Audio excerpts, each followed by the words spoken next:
Welcome Hard Knocks, this is KK the Destroyer here on ESPN 8 The Ocho. We are in week 10 and we're going to go ahead and look at the playoff picture this episode here. We got the NFC West with the Seahawks and Rams both tied at 7-1. This week they have a division matchup to decide who gets first place in the division. So right there, big game for both these teams, and basically it's going to come down to who wins these division matchups to see who comes away with the division title. Right now, according to the Daddy League's playoff race, looks like the Rams are taking the 1 seed, and then the Cowboys would be taking the 2nd seed. So really it's going to come down to how these two teams play out, Seattle and the Rams, to see who gets this division title. Next in the NFC East, we got the Cowboys at 7-2, just running that division right now. Eagles started off really slow this year, just like last year.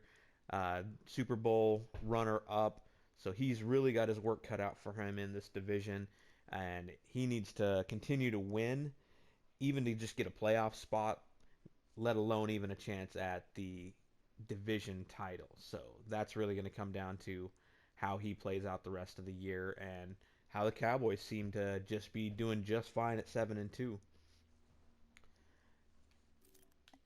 Next up, we got the NFC South, another power change right here. We got the Panthers leading the division 7-2.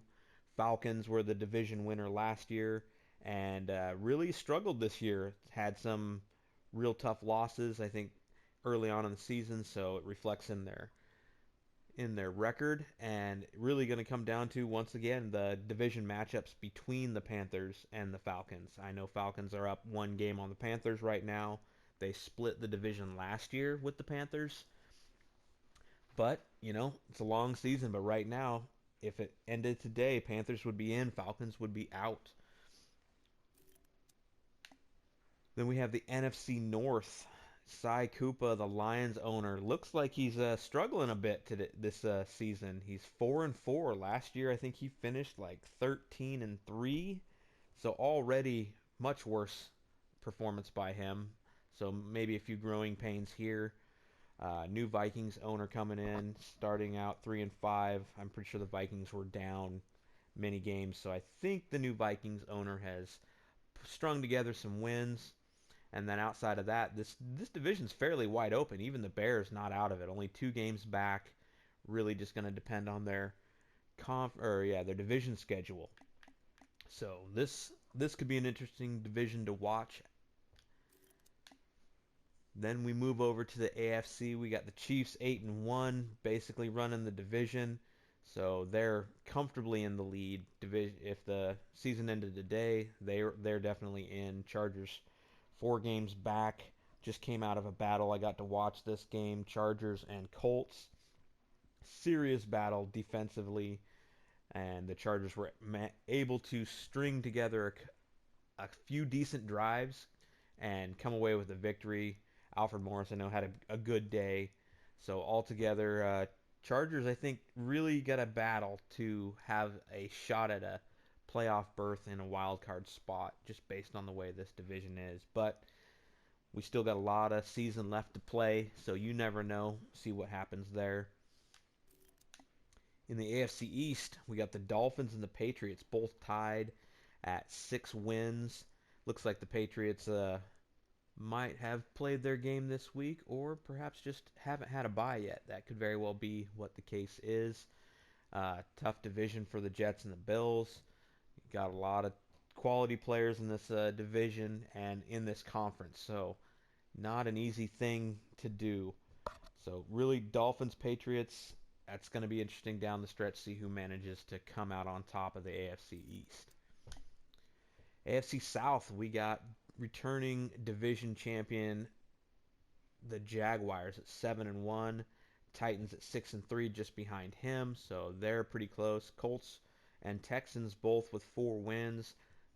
This Division 2 is fairly close. I mean, anything can happen. A lot of tough competition out there, so the Jags need to stay on top of it and don't get caught slipping, because the Titans could come up, the Colts have started to find the groove, and the Texans started out hot. So at any moment, I think any one of these teams could really string together some wins, and that could cause problems for the Jaguars to retain their repeat division title. And once again, we find ourselves at the AFC North, and what am I gonna say? Sky is blue, water's wet, and the Ravens are atop their division, 8-0. Doesn't look like anybody in the league can keep up. Bengals are 5-3. Coach Greg is trying to stay afloat in this tough division. Missed the playoffs last year with a great record. I think it was 11-5, and he was pretty butthurt on that whole deal. 11-5 and missing the playoffs is a tough pill to swallow, and he looks like he's still got his work cut out for him because at this rate, Ravens winning this division, so the only way he's making a playoff appearance is through a wild card. So that's going to be tough. Steelers 4-4. They were the wild card last year, so it'll be real dependent on what happens throughout this, the rest of their remaining schedules. But it's going to be a tough road. So if we were to look at the playoff race right now, it's got the AFC, the Ravens in the 1 seed, Chiefs in the 2 seed, Jags at the 3, Dolphins at 4, Pats at 5, and the Texans at 6, putting the Bengals and the Steelers and the Texans on the bubble. So that could be interesting. And I know at the 4-4 teams right now, we have a couple in this division or in this conference. Texans, Colts, Steelers, and Chargers all have 4 wins. So any one of those teams is still in the hunt with other teams, pretty far out. I don't see another opportunity for any lower rated teams to come in and take them down.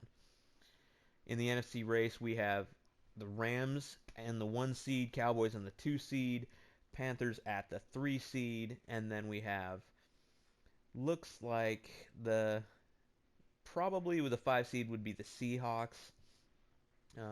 That 7-1 because the Lions are 4-4, but they are the division winners, so I guess that does make them the 4 seed.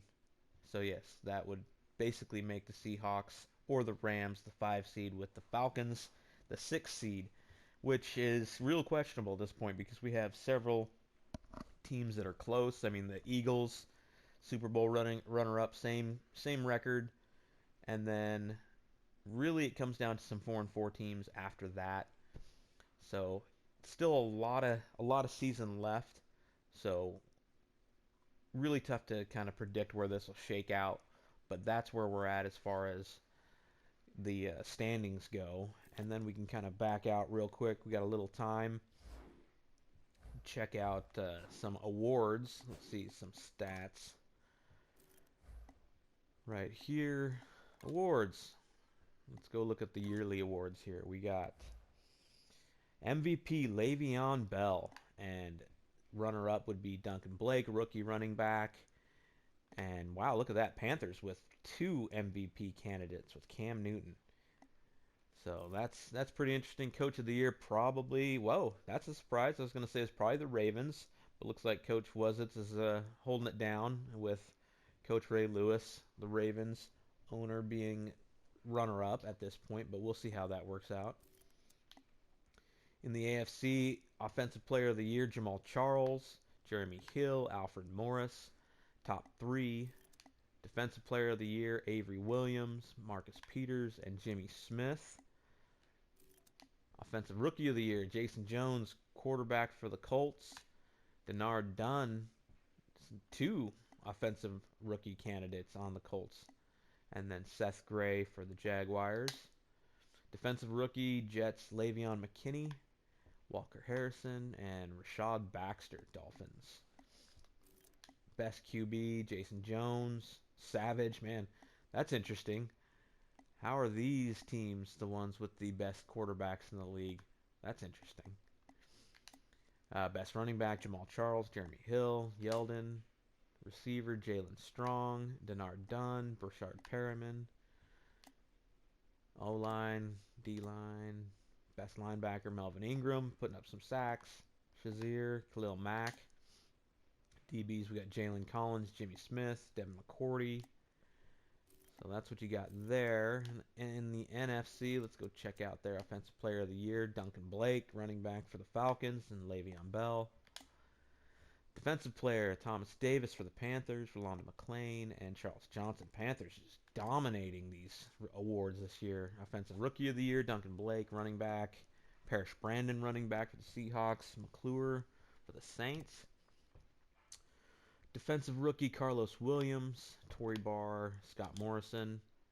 Best QB, Drew Brees, Colin Kaepernick. I know he's doing pretty good as far as yardage totals and touchdowns go.